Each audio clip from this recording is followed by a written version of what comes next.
Good evening, ladies and gentlemen. As you already know, this is your U.S. General. 5-drawer tool card with side tray and deep compartment. Today is Thursday, as you can see. We now back over at the storage unit, getting back to it, getting busy as always, okay? In today's video segment presentation will be some informative information for those young enthusiasts out there and those young individuals looking to obtain a position in the automotive service field, just as well as this information will also be provided for those individuals out there who may not necessarily have a mechanical background.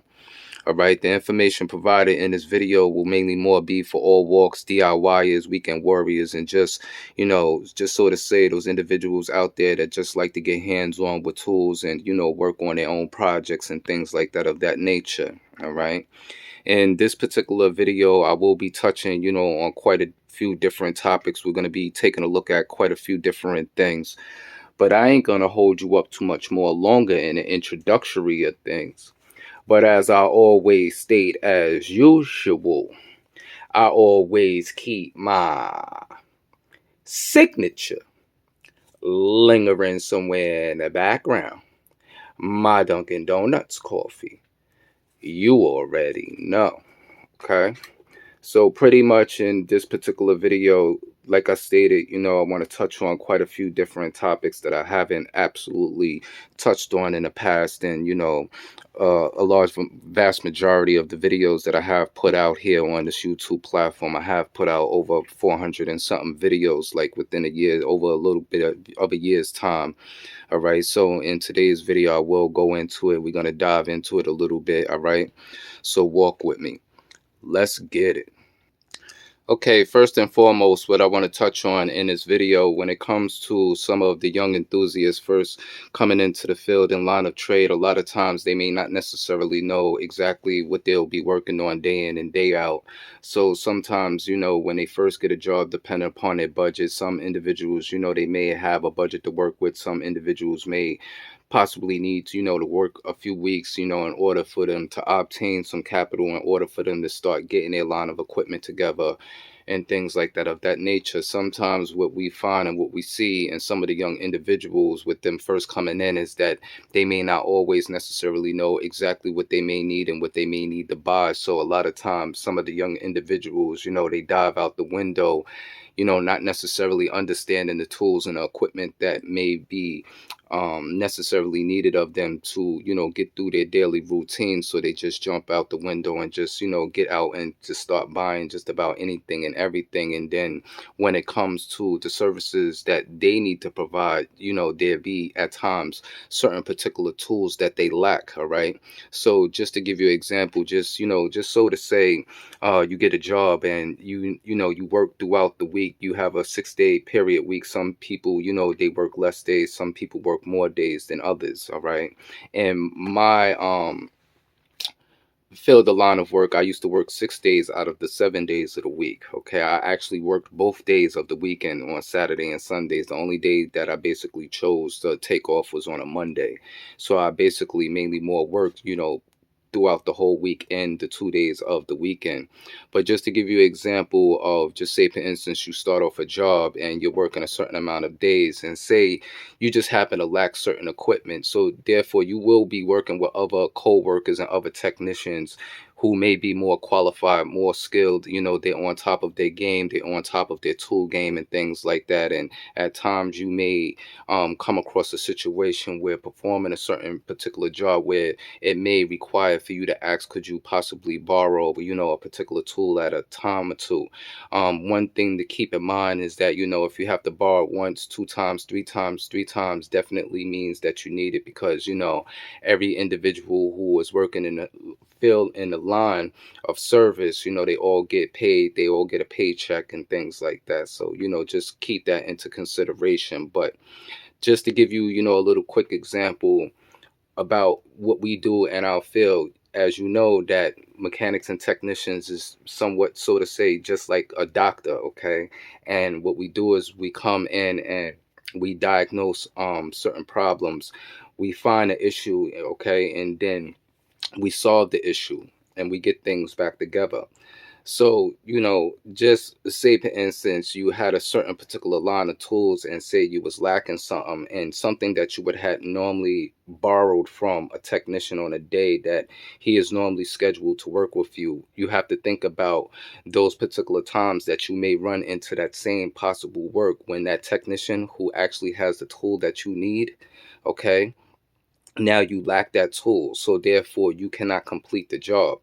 But just because you can't complete the job, this is what I want to point out in this particular video right here, is that sometimes it's always good, to have different oddball sizes and measurements and things like that, that is not of your primary equipment that you may normally use. Everybody has oddball sockets, oddball wrenches, and things like that that they may not necessarily use.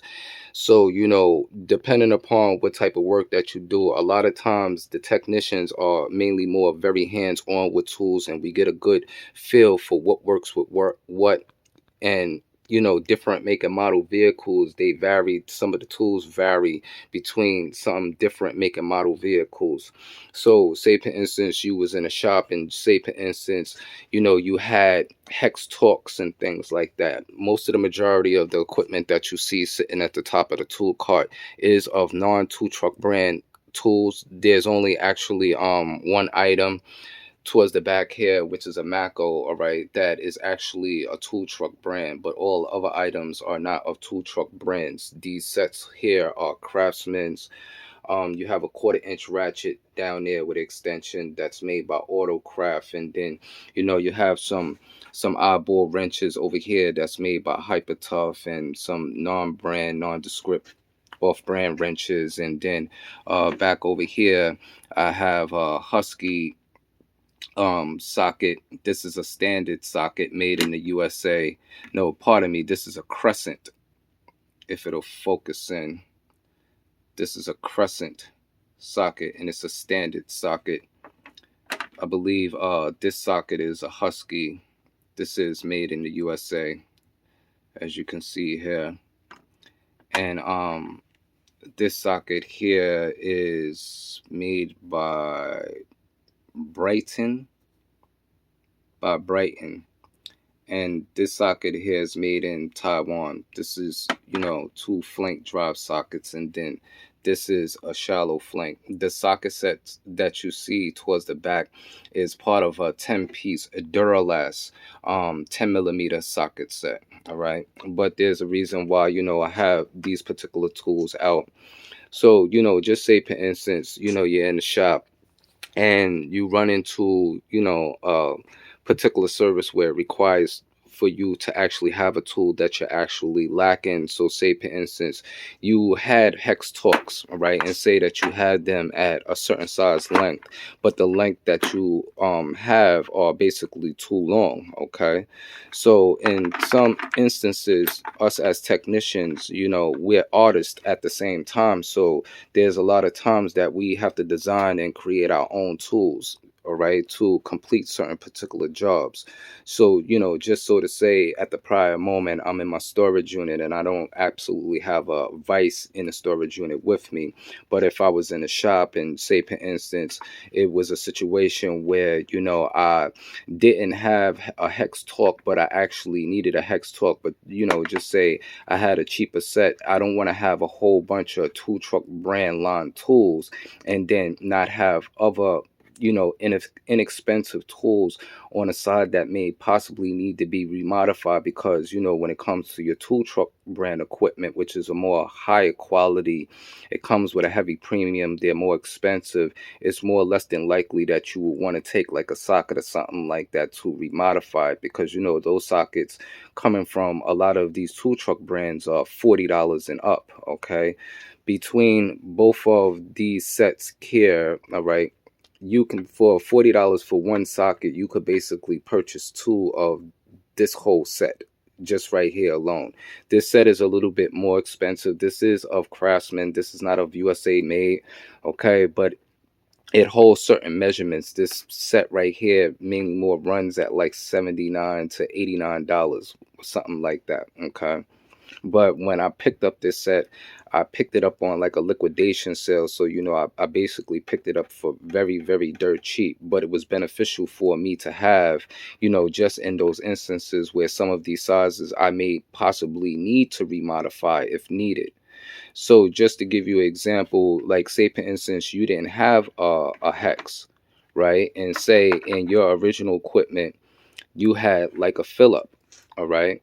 Now, if I had a set like this, I would take something like this and I would take it to the vise, all right? As you can see down here, all right, I do have a cordless Milwaukee cutoff tool, all right? But this is mainly more used here outside of a shop. It's used more when I'm in a shop. I actually use air pneumatic, all right, which may possibly be a right angle cutoff tool or straight angle with a cutoff wheel. Okay, so what I would do is, I would basically, cut this down if I say, for instance, I needed a stubby.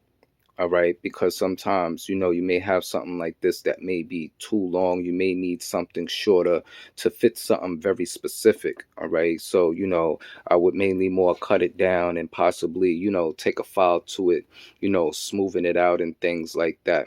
All right, so it be things like that you will run into in a particular shop just as well. It's always good to have some eyeball wrenches that, at times you may not necessarily always use them, because once again, when you have tool truck brand quality tools, you may not necessarily want to go to those particular wrench sets, because now you're looking at wrench sets that are in the high hundreds, all right? Testically compared to, you can get out there and get some more least inexpensive off-brand tools that can possibly be remodified into construction wrenches. Like say, for instance, I needed a certain particular angle, or I needed to bend this wrench. All right, it's more or less than likely that I would go to a tool truck quality brand tool, all right, to bend it, because I may still need that same particular measurement for what its normal everyday purpose is. So I don't want to take away from a high premium tool like that. I prefer to have, some of the least inexpensive things around. Just so to say, the same principle is what I was stating for these hex. All right. Now, as I just stated, you can see that this is a fill up and then that's a hex. But that's not to say that I couldn't turn around and remodify this, okay, to provide the same service at the same length. So this is why I have some of these eyeball sockets out, because there'll be times where you can have all of these different measurements, right? And then you can run into a situation where some of these sockets still may not be able to fit, whether it's a deep, whether it's a semi-deep, whether it's a shallow, all right? Just as well as you also have low profile sockets and things like that. But as the measurements and the dimensions go down, what the difference is the broaching towards the inside and what the socket could actually fit in. So just say, for instance, you had a situation where you needed to reach something, okay, and you couldn't get in, or say, for instance, the deep was too long, all right, and then say you needed in between the size of the deep and the semi-deep, or just hypothetically speaking, say you needed something within the means of the semi-deep and the shallow. You don't need is shallow, but you need it a little bit more longer, okay? But it's underneath the semi. Then the same principle would be applied, because I would basically take that socket and put it in a vise and cut it down. And then once again, use the file to smoothen things down. So, you will run into situations like that in a shop, depending upon what type of services that you do and things like that. Another thing that I wanted to state, because as you can see towards the back here, I have a couple of individual tools that are out. And one thing that I want to go off to state is that, yes, you see that this is a Mako, all right? And just to give you a little quick part number, SDSR4-2. I don't want the individuals to get confused, because, underneath vehicles, you have underbelly pins, and you have all sorts of different types of clips, whether they're round clips, some are square.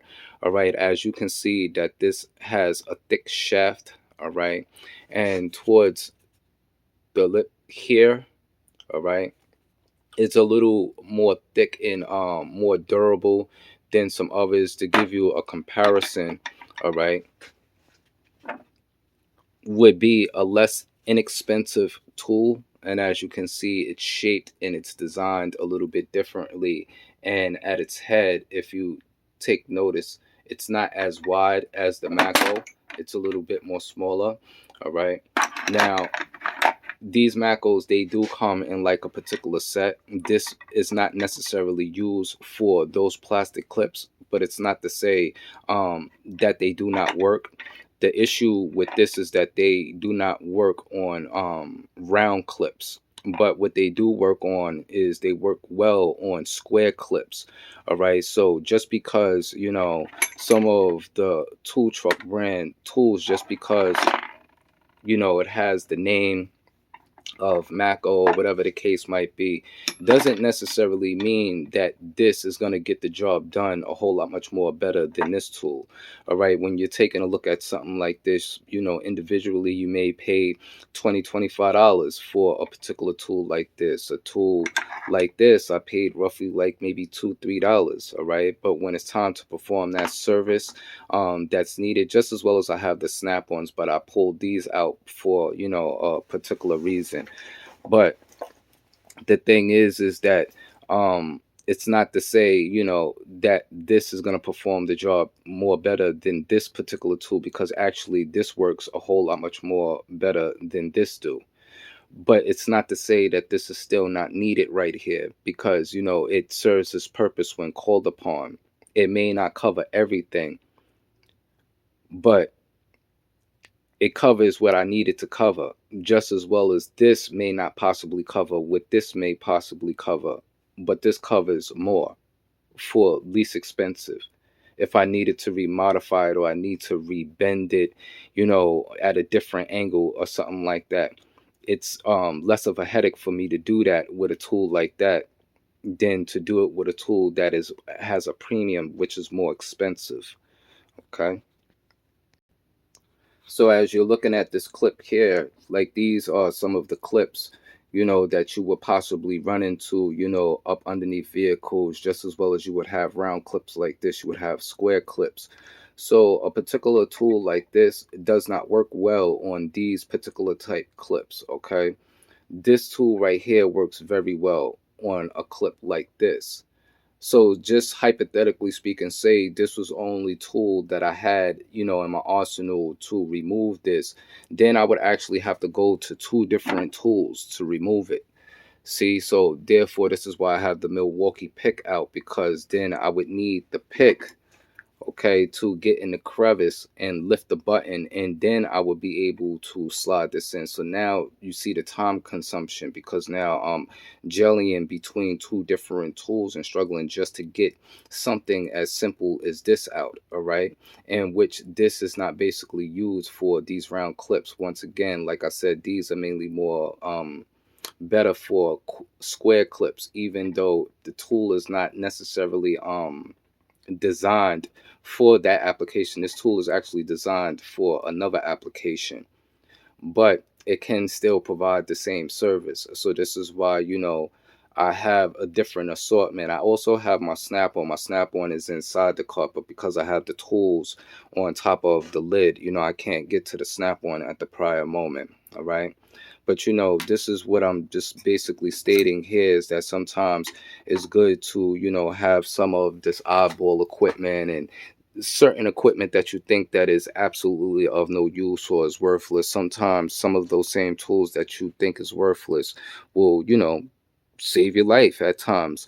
You know, in a lot of the videos, you know, you always see, you know, the tool card and things like that, and I'm always showing a lot of tool truck brand equipment. But it's not to say, you know, that I have a lot of different equipment.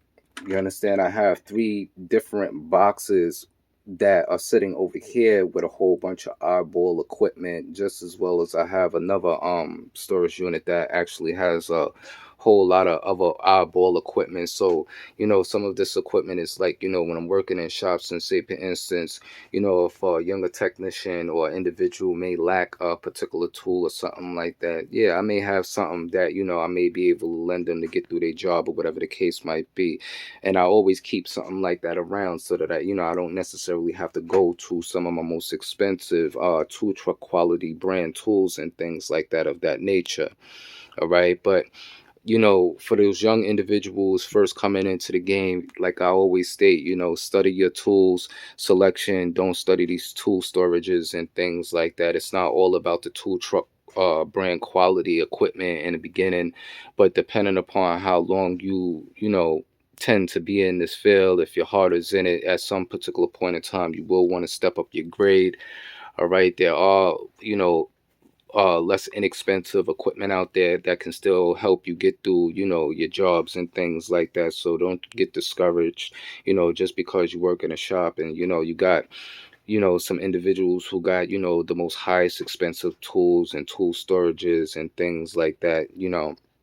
Don't worry about that. Just focus on your job, focus on your craft, learn to be efficient in your craft, and everything will fall into place for itself. Everything takes time, just as well as you'll gain speed with each individual job that you do daily. And the more how may I say, the more familiar that you start to become with your everyday daily routine, you will pick up speed very gradually. There will be some things in the beginning that you will not know, and there will be some information that you will be obtaining and learning along the way. My advice is to always ask questions, never dive head first into work that you do not necessarily have an understanding of. If you feel a little uncomfortable with putting your hands on a certain type of work, I would advise don't even touch the work, go to another technician who is more qualified, because you don't want to get out there and start, doing a whole bunch of bad work, because, it will come back to you, and it's really not a good look and things like that. So, this is just something that I just wanted to touch on in this particular video. I didn't want to really go too crazy. It's not all about no tool truck brand quality tools or anything like that. All right. So I'm gonna end this video right about here. Like I said in this particular video, I wasn't, about to go too hard or anything like that, but I did want to put that out there for, some of those younger individuals, just, a few things to keep in mind, some things that you may possibly come across, because it does happen. All right. So everybody enjoy the rest of your Thursday out there. Keep it a safe and a blessed one as always. To your next tool review, your next modification video. We gonna check you later. Peace.